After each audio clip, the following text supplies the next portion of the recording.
Charles Jackson was born July 22, 1937 in Winston-Salem. But just 18 months later, he was sent to live with his grandmother in Latta, South Carolina. His grandparents put him to work picking cotton in the fields, and Chuck quickly learned that music was his refuge. Young Charles began singing gospel in the church choir at age 6, and he was so naturally talented that by age 8, he had his own 15-minute radio show on Sunday mornings, playing piano and singing. In 1950, 13-year-old Chuck followed his mother to Pittsburgh. At age 14, Chuck would sneak into jazz clubs to watch such greats as drummer Art Blakely and pianist Horace Silver. He went on to graduate from South Carolina State College in Orangeburg. And in 1955, Chuck began a singing career that has spanned more than 50 years. He joined the doo-wop group, the Mellows. 2 years later, he became a member of the legendary Dell Vikings. And 3 years after that, he went solo and recorded for Clock Records, scoring several hits in the Pittsburgh area. Chuck Jackson got his next break when he toured with the Jackie Wilson Revue. Scepter Records owner Florence Greenberg saw Chuck perform at the famed Apollo Theater in Harlem and signed him to a contract with her subsidiary label of Wand Records. And in 1961, Chuck scored his first national hit, I Don't Want to Cry. A few moderate hits followed, and then in 1961, Chuck scored again with what has since become his signature song. Any day now, when you're resting aside, meet someone new. Burt Bacharach and Hal David wrote Any Day Now, which rose to number 2 on both pop and R&B charts.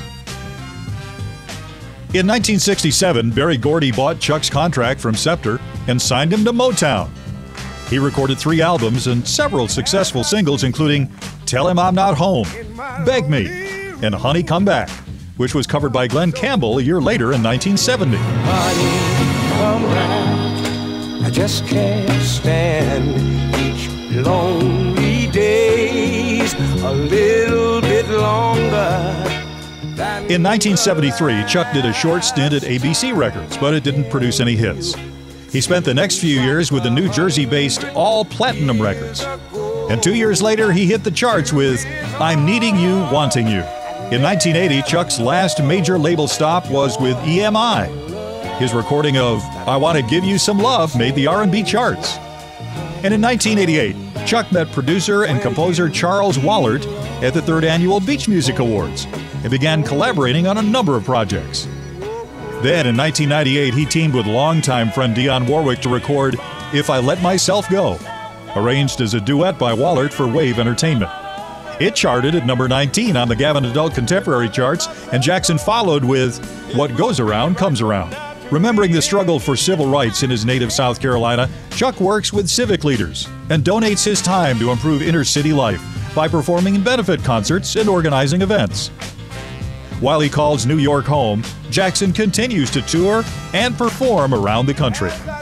Over the past 50 years, Chuck has charted more than 23 hits and recorded more than 24 albums with such legends as Maxine Brown, Tammy Terrell, and Cissy Houston, to name just a few.